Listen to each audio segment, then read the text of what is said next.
Well, hello and welcome to another episode of CISO Tradecraft, the podcast that provides you with the information, knowledge, and wisdom to be a more effective cybersecurity leader.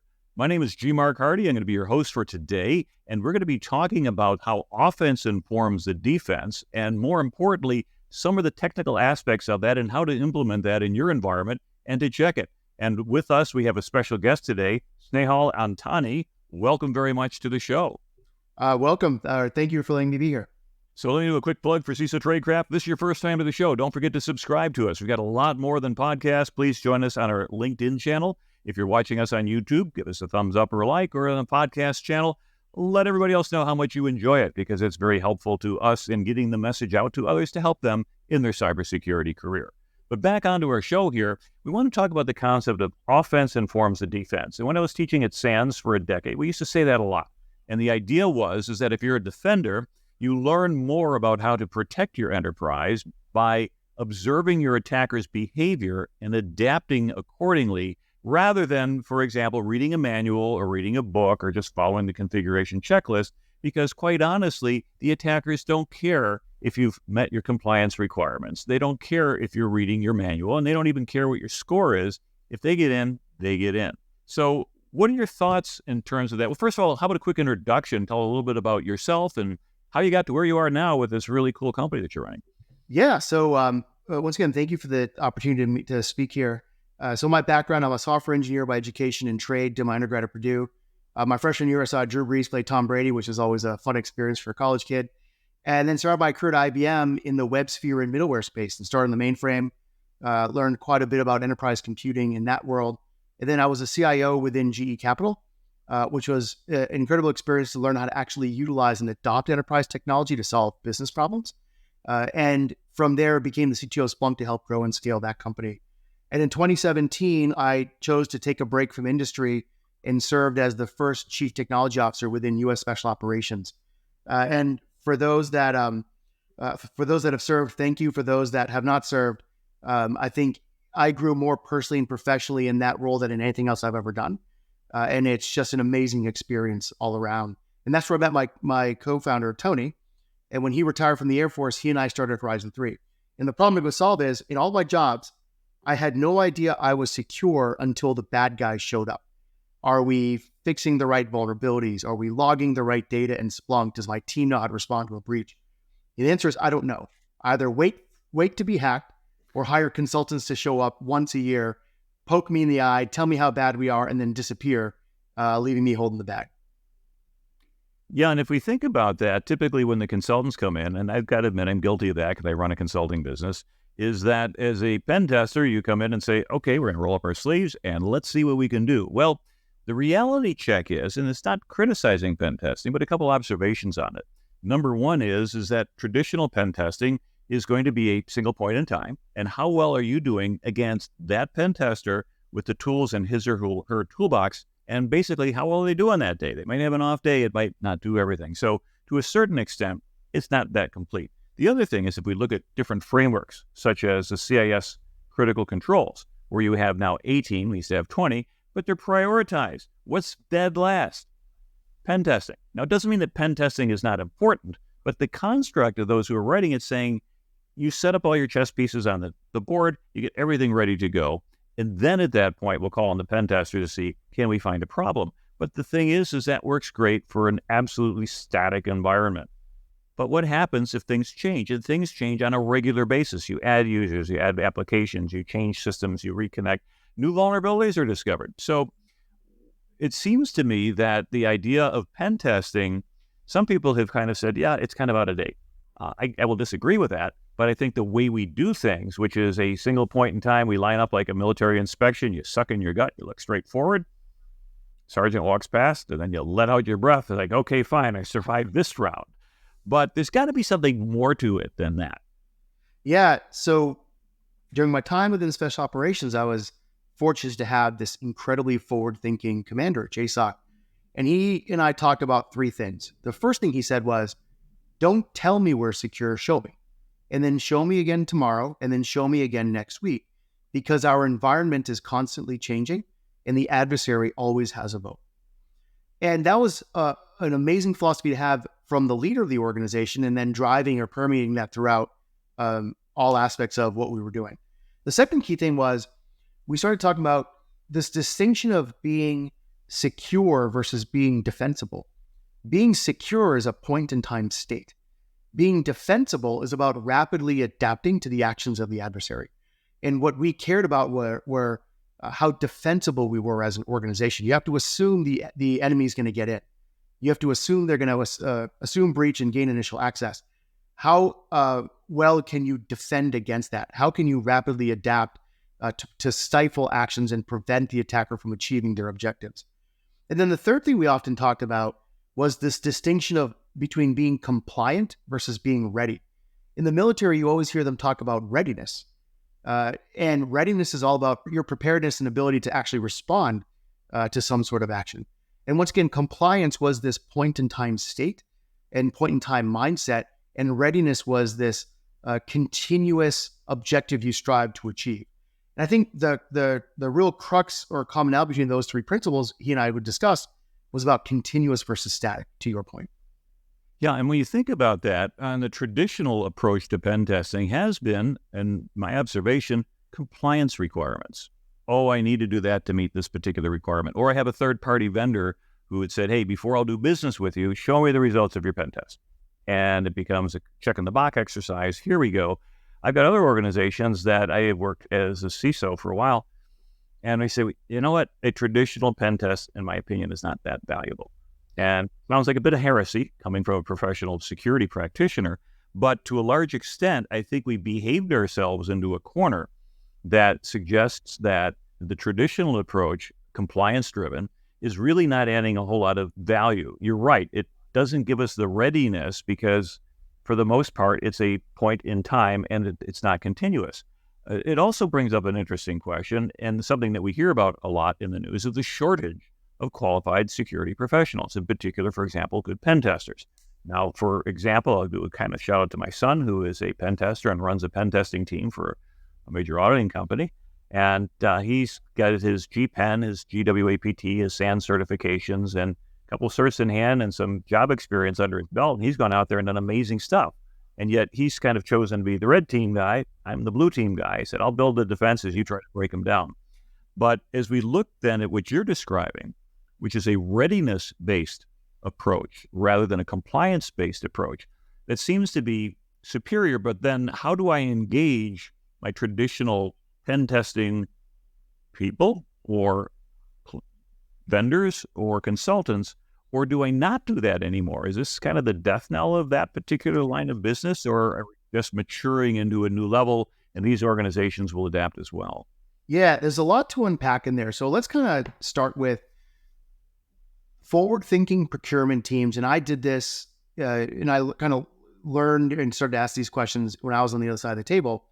I actually don't care about your most recent pen test results. I care about the diff between your last two pen test results. I want to know, how many problems did you find in pen test result 1? How quickly did you fix them? How often did they reoccur and why? And how effective were you at detecting and responding? And I should be able to I should see the comparison of results between your previous two pen tests and understand those answers. Because that's what's most important. How quickly are you fixing problems? And how often are they reoccurring and why? Because if you fix them quickly, but you have high reoccurrence rates, you got some fundamental shortcomings in your architecture and automation and talent. And that's super important. That carries a greater risk than if you had a clean result, because you could have prepped for that clean result. It was a point-in-time state. But your remediation time and reoccurrence rates between pen test results actually underpin your philosophy of security, and that you care about security by design and you're securing yourself. I'll pause there. Let me get you feedback on that specific piece of it. And I'd love to talk about talent and then kind of the future. But does that make sense when I talk about the diff between your last two results? It does. So let me say it back again. It's always the best way to make sure, if you're in a two-way conversation, that you're hearing it, is that just simply taking a snapshot in time is insufficient, but comparing not only the differences between the last two pen tests, but the actions the organization took, both in terms of the completeness of remediation and the time to effect remediation, are important. Because, as you'd indicated, if it took 6 months to get that last thing done before the next pen test as compared to, wow, everybody went turning and burning and they got it done in 6 days or probably not 6 hours. But it tells you the responsiveness of the organization. And also, if each pen tests are identical, and that's one of the dangers, I think, of a traditional pen test, is that if you bring the same tester with the same toolbox year after year after year, you're measuring up to that exact same standard, and you could score perfectly on that. But it's not necessarily a practical exam because the attackers are going to have a different set of tools. They're going to have a different approach, and they're going to get past these essentially static defenses that you've built, like a Maginot Line, to say, hey, we know that our pen tester uses this in his or her toolbox. We're going to defend against this in his or her toolbox. And so I would think that having that diff is essential. It's one of those things that's necessary, but maybe not even sufficient. You need more than that. Well, the next part of it is the concept of sample testing, which has kind of permeated through the pen test community. And sample testing is in part a function of labor shortage. So there are about 5,000 OSCP certified ethical hackers within the United States, about 25,000 globally. It takes 10 years to really become a senior penetration tester. And so what we have is a massive shortage of pen testing talent that has at least the base level of certification, because there's a constrained amount of supply and there's a significant increase in demand. PCI now expects you to be doing quarterly pen tests. DORA, GDPR, NIS2, so on, all are starting to push quarterly pen test or more. And to be honest, for every Patch Tuesday, you should be running a pen test Wednesday. That's the philosophy and the mindset that you should be operating. Every time you onboard new employees, modify applications or modify your infrastructure, or make any sort of major change, your attack surface has changed significantly. And you need to assess the security posture as often as you're making major changes in your environment. So that's kind of the first thing. Your pen testing rate should be equal to or greater than your rate of change in the environment. The next thing too, though, is sample testing. If you're doing infrastructure and you've got 5,000 hosts or 10,000 hosts or 100,000 hosts, you can't afford to pen test, do an infrastructure test against 100,000 hosts. That'll take a year and millions of dollars. Mm-hmm. And so you end up sample testing a small little section. Well, attackers don't sample test. Once they get in, they take the time to find every avenue of attack across your entire environment. So the lack of talent and the inability to test infrastructure at scale creates a false sense of security. And so what you want to be doing is testing yourself at scale, your entire environment, as often as it changes. And what you end up running into is a human bottleneck problem because there aren't enough pen testers and it's too cost prohibitive. And that then becomes essentially where a lot of arguments stop at that point. We just say, you've given me an impossible requirement, either financially or from an HR. It can't be done. So we're going to accept the risk of saying, I'm going to check 5%, 8%, 10%. And oh, by the way, I can only do it on a periodic basis because I think our fundamental model of how we look at pen testing is broken. And it's based upon this whole compliance thing again. As you mentioned, a number of compliance frameworks, we're saying you need to do this. Well, why are we doing it? Pen testing in and of itself does not involve somebody coming in there, twisting the knobs and improving things. It's not like the pen testing fairy comes in on a Sunday night and corrects everything for you. They basically come out and give you a report. And as a result, the idea is people don't like to be put on report. That's not fun. There's a cost associated with it, which is driven by the scarcity of resources, i.e. skilled and qualified pen testers, as well as just the market value of that particular service and the external drivers such as the compliance frameworks. And so what we find then is that being able to come up with a solution using the traditional approach just doesn't work. And as a result, we have to then say, okay, if I'm a CISO, if I'm in charge of managing the risk or recommending to my senior leadership what risks to accept, do I just keep on going and say this problem is too difficult to solve? Or do I start to look at some of the directions we're seeing now? So we can say, hey, I can automate things. And automation is one thing, but there's also autonomous, which is a little bit different. So if we say, hey, could I automate a pen test or do autonomous pen testing? But how would I explore that? How would I look into that and say, is this even feasible?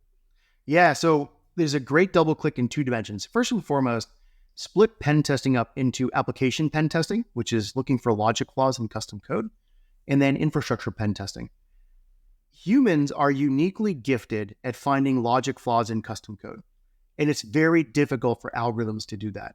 So from a pen testing futures, I believe humans will be the scalpel focused on finding flaws in custom code and focus on very bespoke types of systems and environments.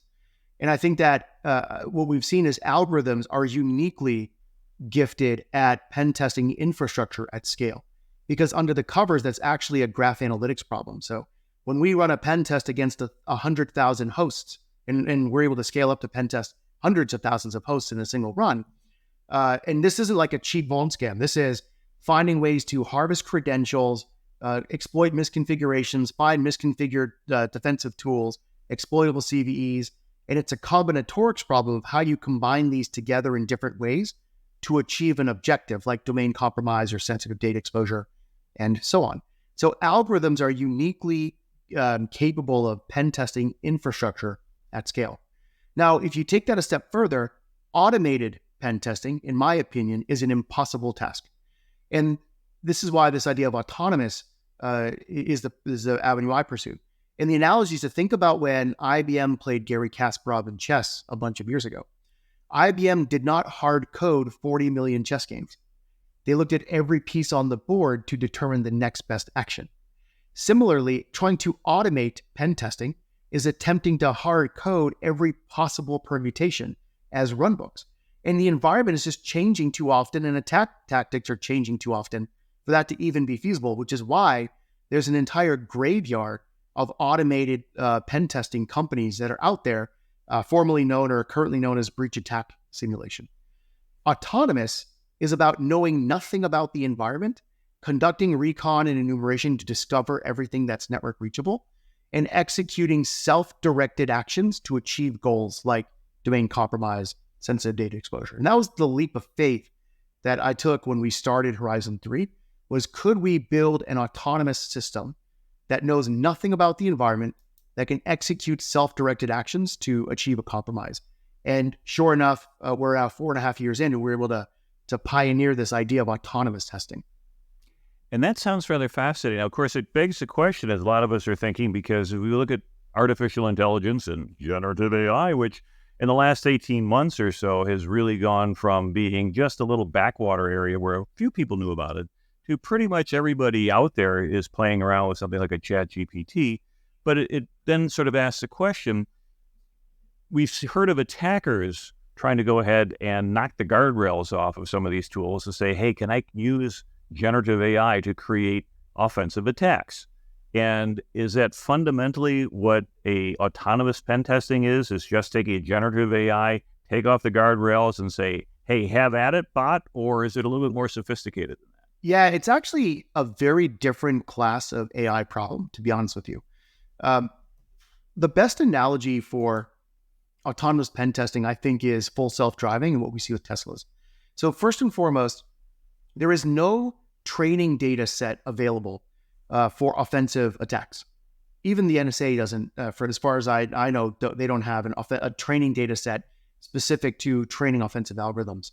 And there is no private data set unless you're building it yourself. And even for attackers, there is no massive data set that they could go off and pull unless they're collecting the data themselves. Just like when Tesla started to push self-driving cars, there was no training data set available for them to build full self-driving algorithms. So what did they do? They put cameras in every car, and they started to collect as much full motion video as possible, whether you paid for FSD or not, irrelevant. And they built this massive corpus of training data that allowed them to come up with Autopilot V2, and then FSD, and now SFD 12, 12.5, whatever the latest version is, because they've built the training data and they're able to go off and build the algorithms to execute driving maneuvers. In offensive cyber, because there was no training data set available, the first thing we had to imagine Horizon 3 as being was a data company. We're not a pen testing company. Pen testing is just a sensor. It is collecting a ridiculous amount of telemetry in every single pen test that's run, anonymized scrub telemetry that allows us to build our corpus of training data so we can go off and improve our algorithms. And so I think we're now at a point where we are collecting 1 billion unique attack events a month. That is proprietary training data for offensive cyber operations. That data allows us to understand what defensive controls are most effective, least effective, what TTPs are most effective and least effective in achieving our objectives, so on and so forth. So the first thing you've got to do as you think about autonomous pen testing is accept that you're a data company first and architect your core technology accordingly. And then you get into more advanced capabilities like shadowing. So how do I have, just like in a Tesla, you've got 2 versions of autopilot running at the same time. The current version that actually has control over braking and swerving and so on, and the other with the new version algorithm that's kind of parallel testing to see how it would respond to those same conditions. And so you need a whole bunch of infrastructure like that. So I don't think Gen AI is a good AI parallel to pen testing. Autonomous driving is actually a much closer piece of it. And then I'll pause there and I'll talk about kind of Gen AI in general for pen testing and a big fear I'd have as a CIO. But does that analogy make sense?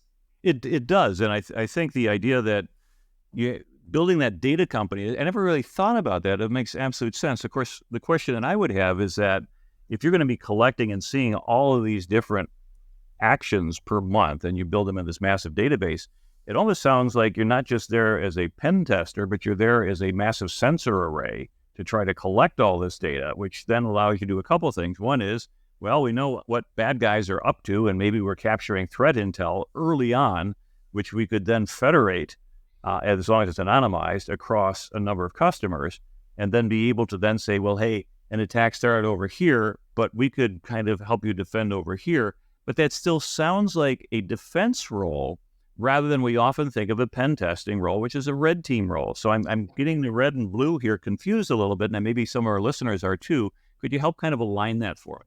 Well, that's why we talk about how offense drives defense, right? The point of a pen test is not to check a compliance box.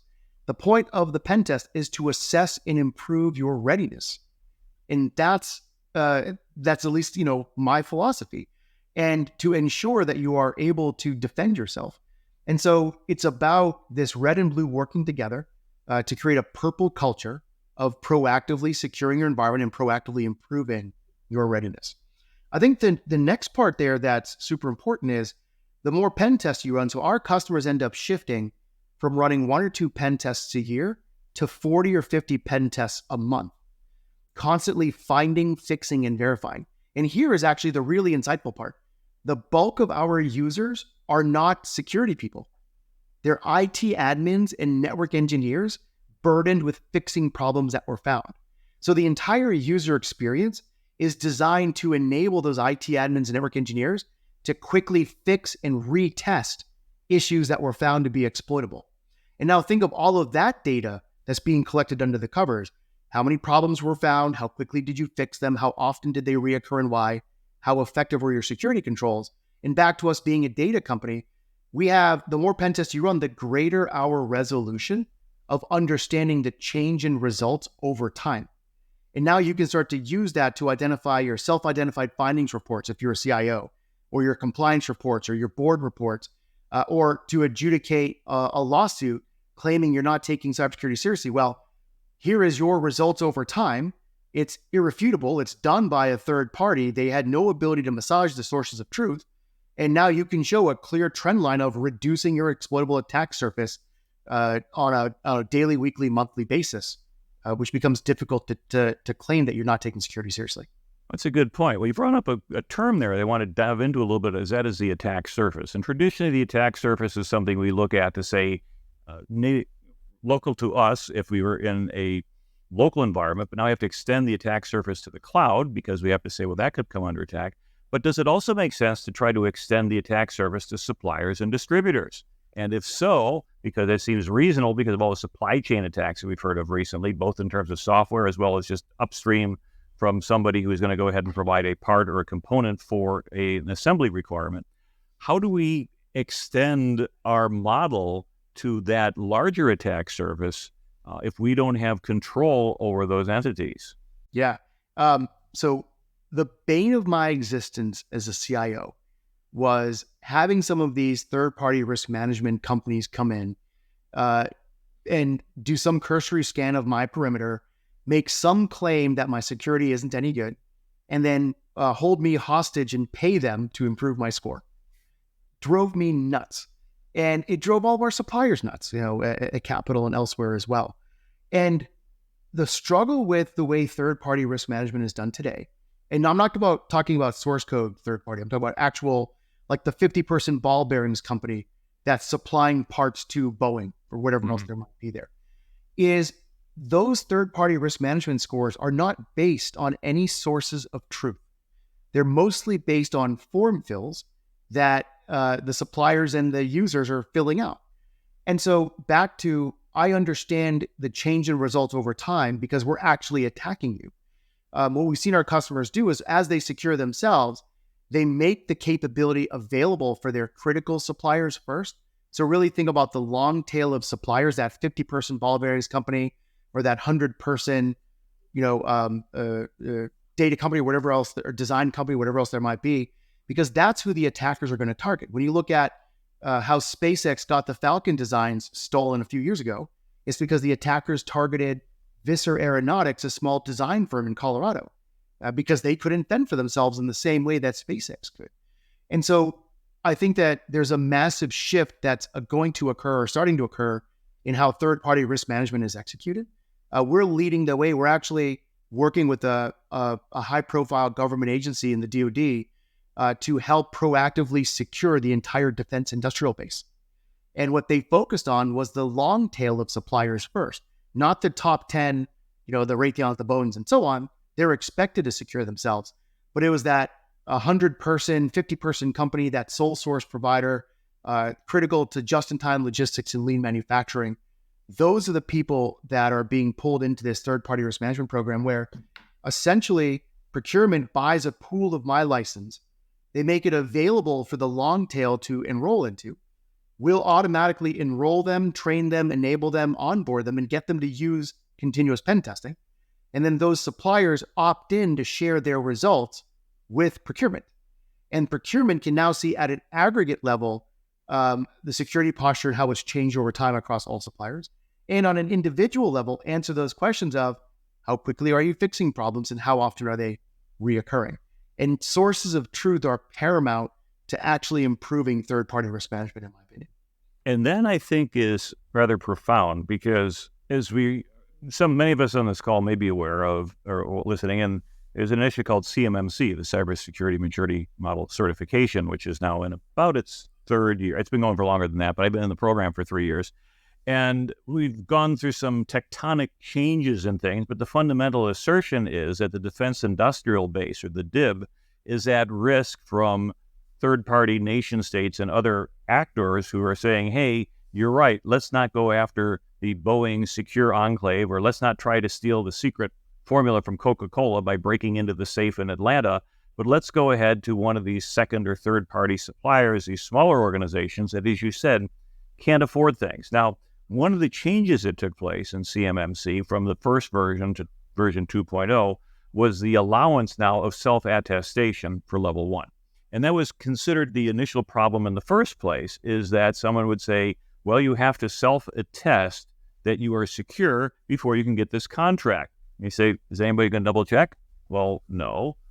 Okay, sure, I'll self-attest that I ran a marathon last week. If no one's going to double check, all right, you're in.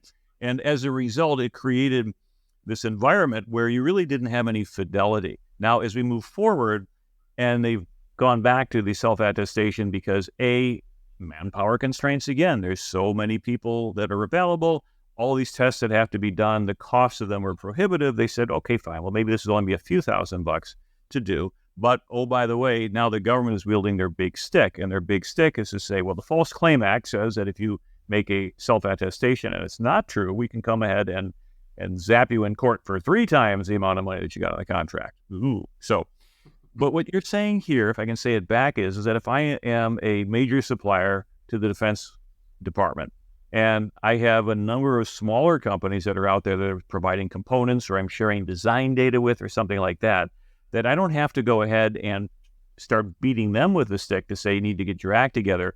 It almost sounds like I could extend this umbrella of protection that I've got to reach into these to say, hey, you guys are not going to have to sweat the CMMC because we can help you find stuff pretty soon. Why? Because we care about it, because we're the ones at risk as well as you. Am I getting that correctly, or did I miss you? Exactly right. And so it's been really awesome to watch this start with the Cyber Collaboration Center as an example, and then push down. And then these tier 2 suppliers, they're getting excited because it's a win-win. They don't have to spend that money out of their pocket because the government's is subsidizing or actually covering the cost of quarterly pen tests for them. They're able to go off and redirect that money otherwise spent on consultants towards other things. They're getting security posture assessments that are very detailed and actionable, back to find, fix, verify, and quickly fixing and retesting. They're able to prove their posture up to reduce that liability risk. And then those folks want to push it down to the tier 3 and tier 4 suppliers that they're dependent on. And so it only works if you can execute pen testing at scale. And so back to this idea of autonomy, we, by declaring ourselves a data company on day zero, we had to design a multi-tenant SaaS architecture, but with very strict data isolation controls and other things in place in order to do what we do. And we kind of came from that world. And so if you're a supplier, if you're a procurement, you can either be the multi-tenant owner and all of your suppliers are sub-clients and you're going to be able to run assessments, or the sub-clients are customers directly and they can opt in to share your data up. So you've got all sorts of flexibility in here. What we're actually seeing with the DIB is for the first year or two, they're taking advantage of the government providing this capability to them. And then they get addicted to running pen tests as often as possible. And they graduate out of the program into using continuous pen testing themselves and then just opting in to share the results up and out. And so it's a really interesting network effect that has demonstrably improved the security posture of UAV companies, armaments companies, companies operating on sensitive data, food service companies, all sorts of vectors that allow the bad guys to get into DoD entities. Wow, as they say, that's just really a well thought out. And I'm wondering if your experience at SOC had anything to do with thinking about that, because in that role, you ended up dealing with some of the folks that are really physically charged with defending the nation. I think that my big epiphany at that time, and even my time at Capital and elsewhere, was the attack surface has changed so dramatically over 10 years. So when I was a CIO in 2012 to 2015, the primary concern was insider threat. Like we're mostly an on-prem shop with some very specific cloud workloads. And the fear was insider threat targeting Crown Jewels data. If you fast forward 10 years later, if I was back in the CIO seat, my attack surface is my on-prem environment, my SaaS applications, all of my multiple cloud environments that are hosting critical workflows and processes, insider threat, credential reuse from personal systems like Netflix to your corporate email, and the attack surface or the risk posed by my critical suppliers. And so your attack surface has grown significantly over that time, yet your resources haven't increased, and you need some scalable way to assess where you are exploitable. And this is the key term that we started focusing on. Exploitable is more important than vulnerable. Just because you're vulnerable doesn't mean you have to take immediate action. Are you exploitable right now? And if so, what is that ease of exploitation? What is the impact of exploitation? And how do you fix that as quickly as possible? Well, if we look at that, then let me offer this as a thesis, and you can go ahead and agree or disagree and explain why. Using CVEs as a defense priority for patching is a way to solve this problem. I would vehemently disagree and flip a virtual desk because, I gave this talk at Black Hat where I said, I showed the bulk of the ways that we get in and break into systems. And there's a lot of data that makes clear that CVEs are maybe 2% or less of the attacks that you see out there. It's misconfigurations, dangerous product defaults, misconfigured defensive tools, harvested credentials. That's how attackers get in. They don't hack in using 0 days like the movies. They log in with credentials that they've harvested through a variety of techniques, guessing usernames off of LinkedIn searches, finding that one employee that reused their compromised Netflix password as their corporate email. That's how they do it. And those spending millions of dollars on EDRs, forgetting to check the advanced configuration that prevents OS credential dumping from occurring. You don't need CVEs in 0 days. And I think that we have created a false sense of security across CIOs and CISOs that your vulnerability management program of driving CVEs to 0 is good enough. It's not. It's the exact opposite. It's giving you a false sense of security. Yeah, I mean, one of the best things you do, at least for admin, I would tell everybody, give your admins one of these things, the little YubiKey, and they're a little bit pain to get you started, but once there we go. We're kind of a member of the club here. But absolutely, it's a stolen credential, however it got done, is not going to complete the launch sequence for someone to come in and become a global admin in my tenant. And on top of that, it's how you combine these things together. So you could take a misconfigured LLM&R service, which in certain tools is informational. In other tools, it's a 1 severity score.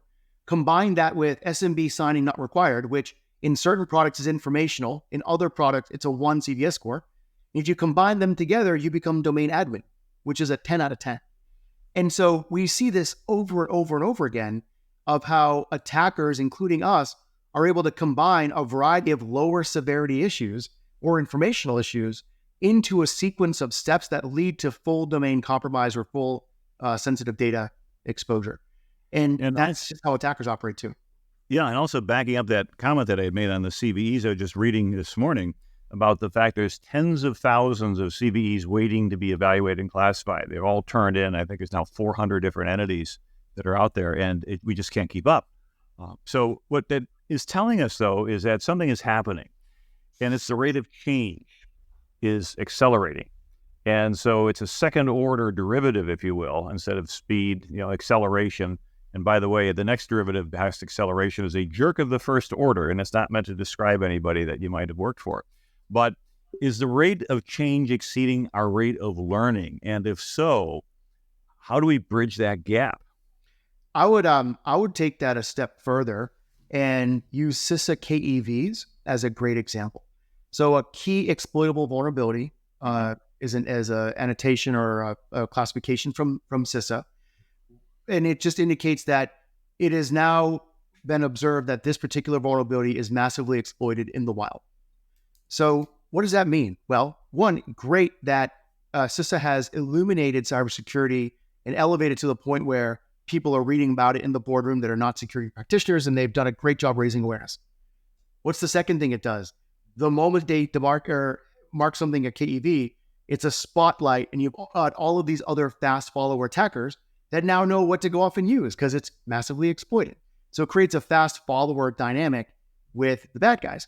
But what does it do to the poor CIO who now has to treat it like an IT outage, stop everything they're doing, and rapidly surge to find and patch every occurrence?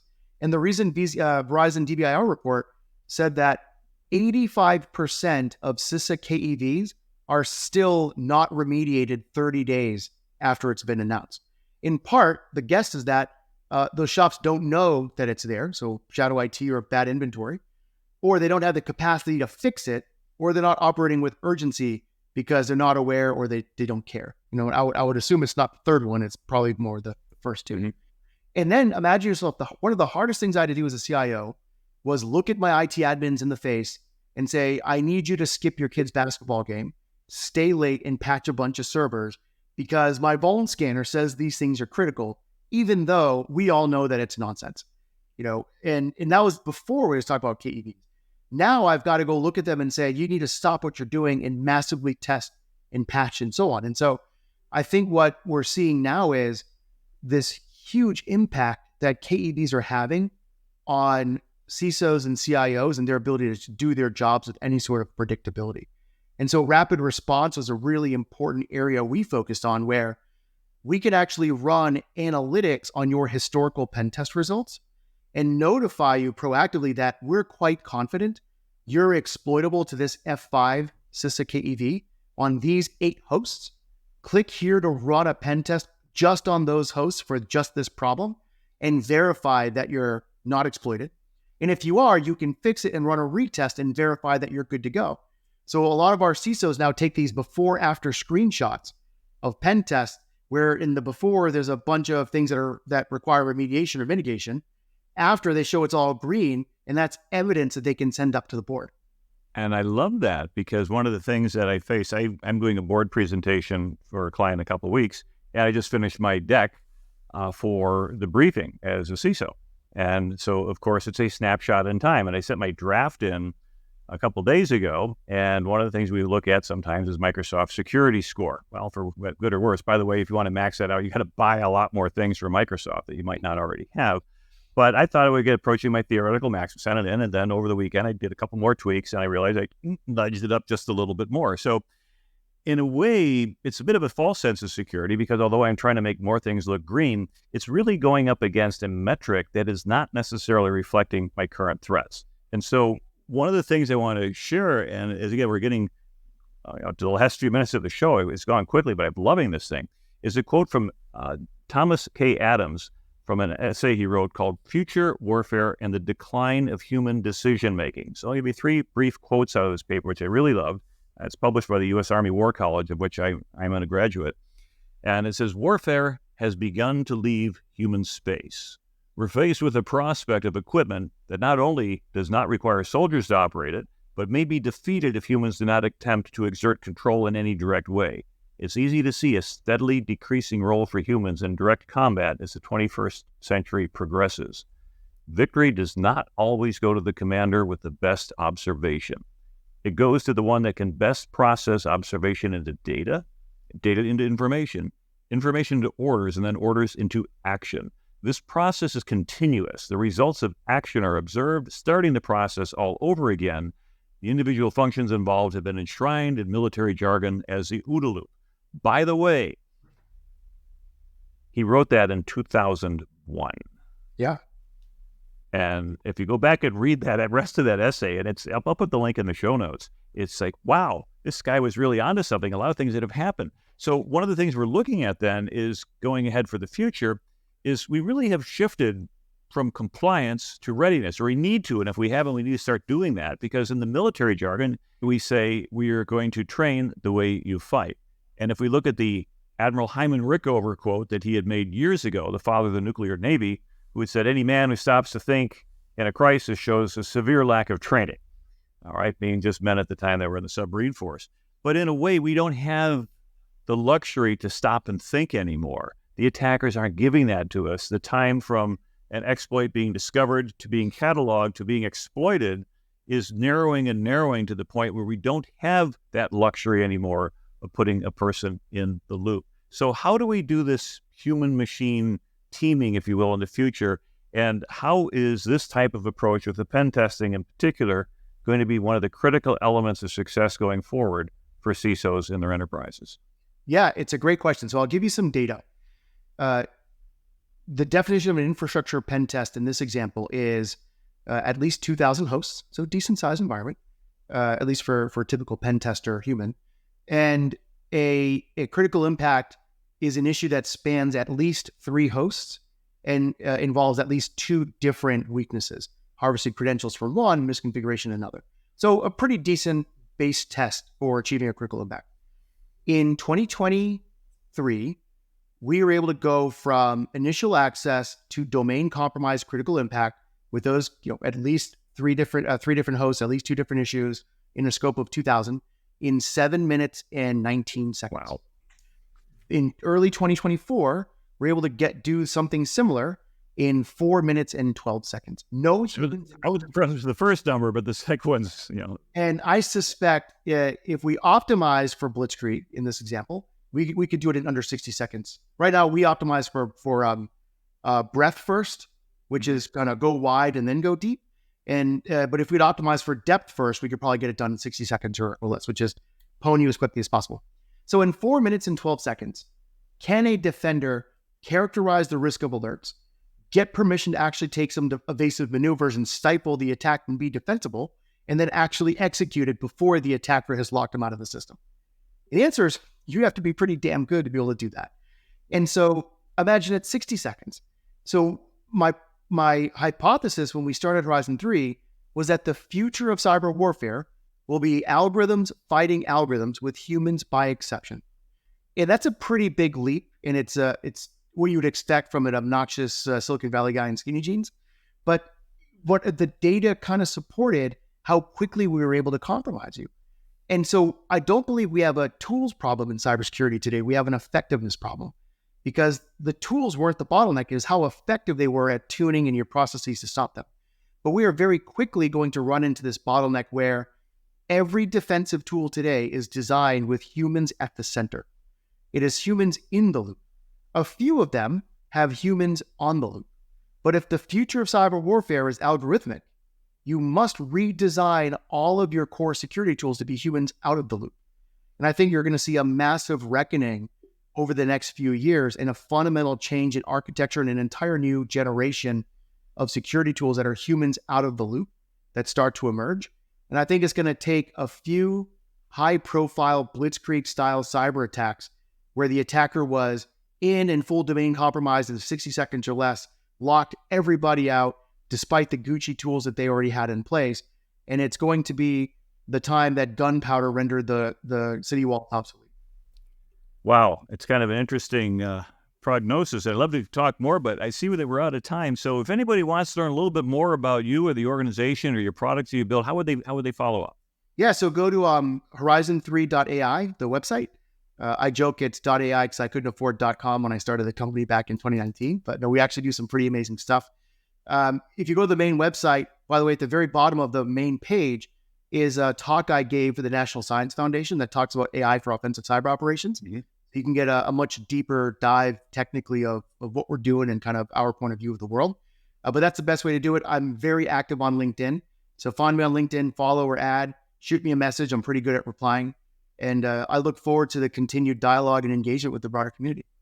Well, this has been awesome talk. So, Snehal, I want to say thank you very much for your time and your insights. You got me thinking along a different element for those who have been listening in or watching in on our show. Snehal Antani, the founder and CEO of, or one of the co-founders, I guess, of Horizon 3 AI, who's really given us some fascinating ideas about what to think about, not just pen testing, but continuous pen testing and the role of being able to have that as part of our automated and autonomous response to the increasing threats that we're facing. And if you love this show, make sure you subscribe to CISO Tradecraft. We got a lot more for you than just shows on our LinkedIn page. We'll go ahead and we'll provide information for you on a pretty regular basis. High signal, low noise. We'll look forward to having you back for another listen in a week from now. But if you have been enjoying our show, again, appreciate a thumbs up. In the meantime, this is your host, G. Mark Hardy. Thank you very much for listening or watching. And until next time, stay safe out there.